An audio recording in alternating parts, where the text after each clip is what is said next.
De renforcer l'action de votre prédécesseur, M. Peter Thomson, à qui nous rendons un vibrant hommage pour avoir fait de l'Afrique sa priorité, donnant ainsi une impulsion remarquable à la mise en œuvre de l'agenda du développement 2030. Monsieur le Président, l'Afrique, jadis subjuguée, corvéable et malléable à dessein, et marginalisée, s'est éveillée. Elle s'est dressée pour mener le combat du développement durable, de la justice et de la bonne gouvernance. Aujourd'hui, plus que jamais, l'Afrique est décidée à prendre son destin en main avec la ferme détermination d'être l'acteur principal de son développement et de jouer pleinement son rôle dans la gestion des affaires internationales.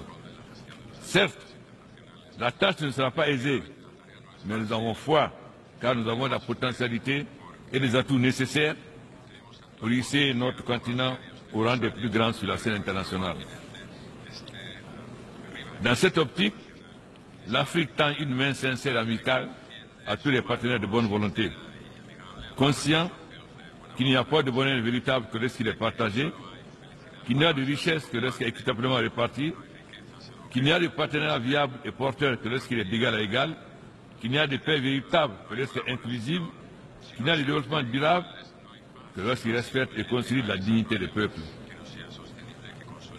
Monsieur le Président, l'interdépendance des défis auxquels l'humanité est confrontée nous impose un changement de paradigme dans nos perceptions et actions, notamment en ce qui concerne l'Afrique, dont les priorités doivent être appréhendées non par empathie, mais plutôt par pragmatisme, car il n'y a plus de destin isolé dans ce monde. Face à cette situation, nous devons diversifier nos économies et les rendre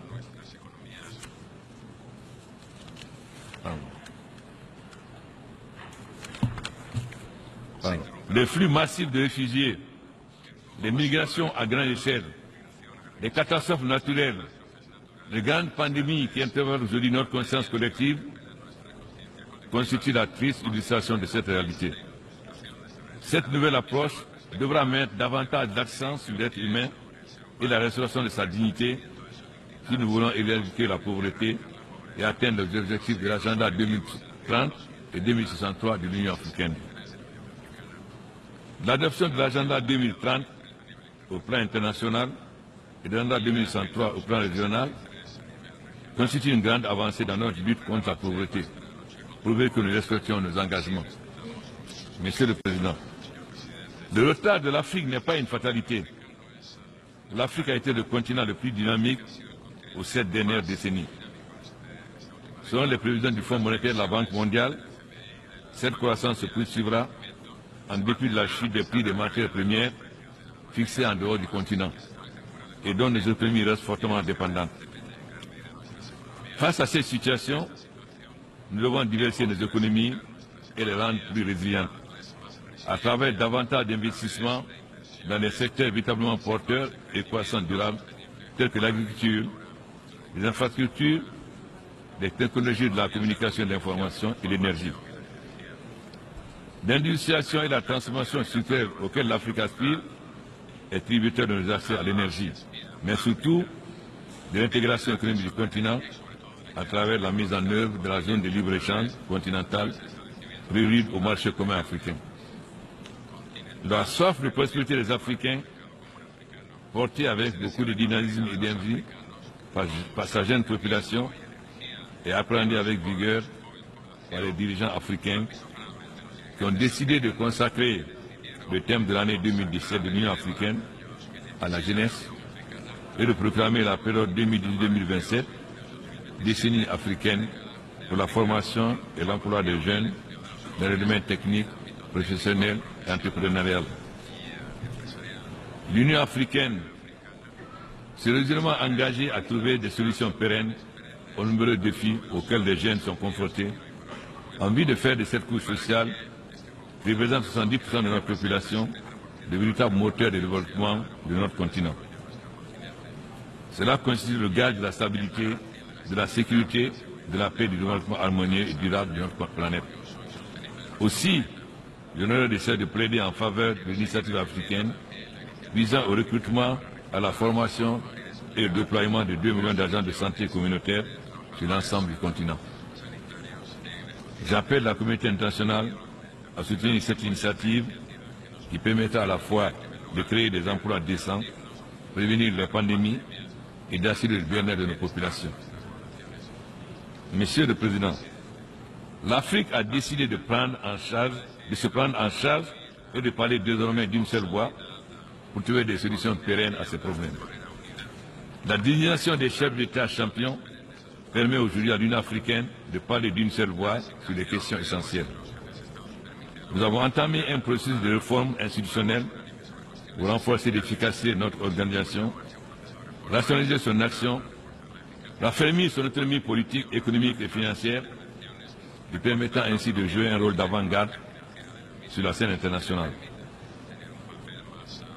La décision de Kigali visant à prélever 0,2% sur les importations éligibles en vue du financement de l'Union africaine participe de cette volonté de l'Afrique d'assumer ses responsabilités. La main vaine, nous sommes déterminés à œuvrer pour l'extinction des foyers de tension en Afrique par la promotion du dialogue et des solutions africaines. Nous exerçons la communauté internationale à inclure son action dans ce credo, notamment en Libye, République centrafricaine, République démocratique du Congo ou encore au Burundi, où certaines initiatives parallèles inhibent le retour de la stabilité. L'Afrique ne doit plus rester en marge des décisions qui la concernent. Pour ce faire, elle entend œuvrer à la mise en place d'une architecture internationale capable d'opérer des changements légitimement attendus par le peuple. Le Conseil de sécurité des Nations Unies, qui a la santé primaire du maintien de la paix et de la sécurité dans le monde, ne reflète plus les réalités actuelles. Comment comprendre que l'Afrique, qui considère la 3e puissance démographique du monde, ne soit pas représentée à un niveau approprié au sein de ce Conseil de sécurité, alors que 70% des questions y débattues concernent l'Afrique? Il est temps de réparer cette injustice qui n'a que trop duré. Nous réitérons la pertinence de la position commune africaine telle que contenue dans le consensus des îles Unis.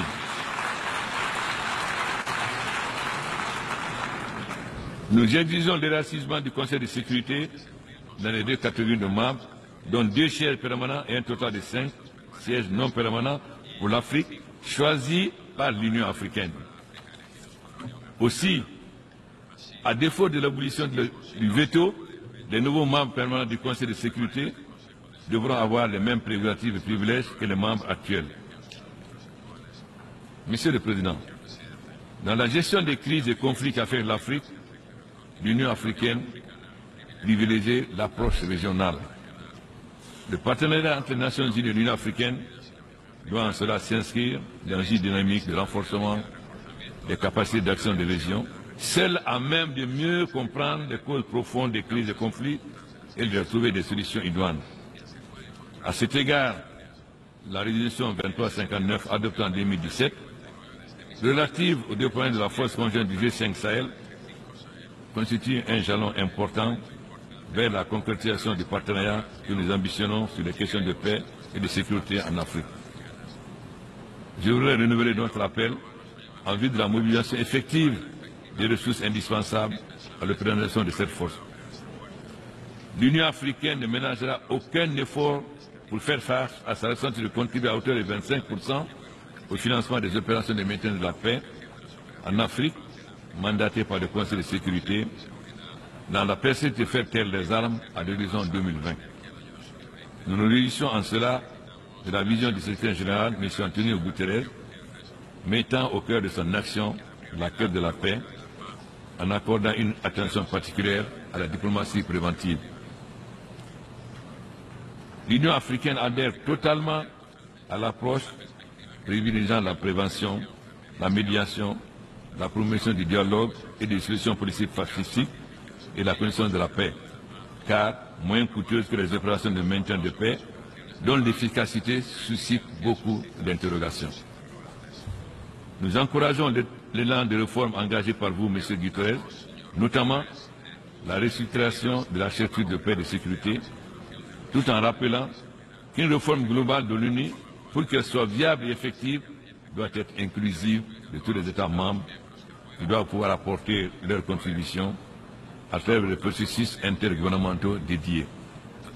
S'agissant du terrorisme et des extrêmes violents, l'Union africaine condamne avec la plus grande fermeté les actes barbares qui ont frappé le Mali, le Burkina Faso, le Niger, le Nigeria, le Royaume-Uni, l'Espagne, la France, l'Iran, et réitère sa profonde sympathie et sa solidarité au gouvernement et au peuple affectés par ces crimes odieux. L'Union africaine estime que seule une coopération internationale accrue, notamment dans l'échange d'informations et de renseignements, permettra de faire face à ces fléaux et d'établir ces sources de financement. Il va sans dire que nos objectifs ne seront pleinement atteints que si des efforts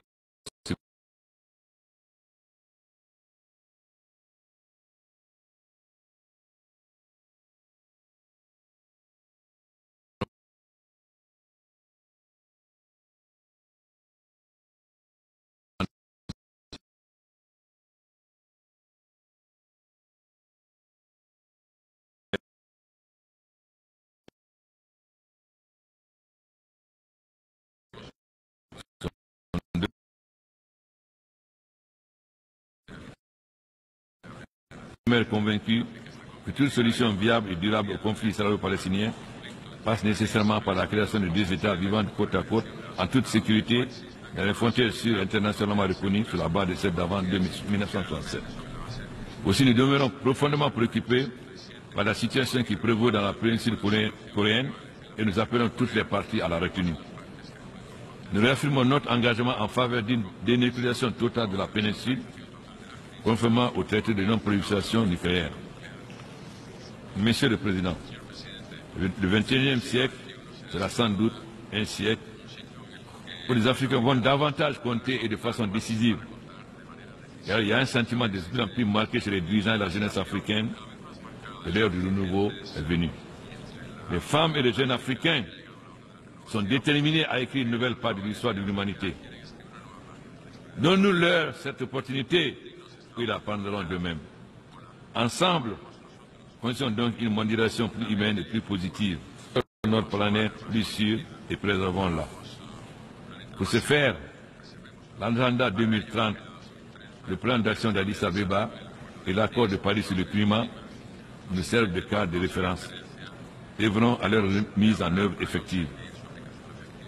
Je ne serai terminé sans lancer un appel pressant à la communauté internationale pour une meilleure assistance à la Sierra Leone, affectée par l'une des pires catastrophes naturelles de son histoire. Nous exprimons une nouvelle fois notre compassion et notre solidarité au peuple et au gouvernement de ce pays. Frères, je vous remercie.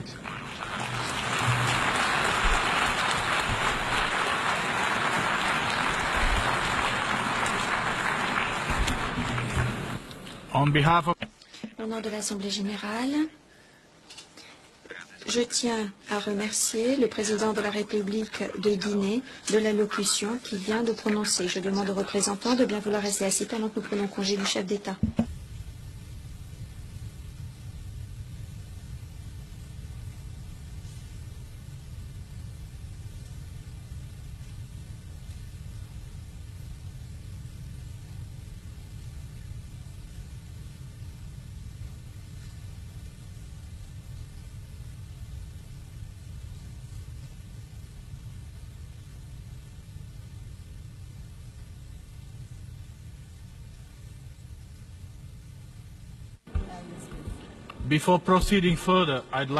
Avant de poursuivre, je voudrais demander aux représentants de bien vouloir s'efforcer de respecter le silence dans la salle de l'Assemblée générale.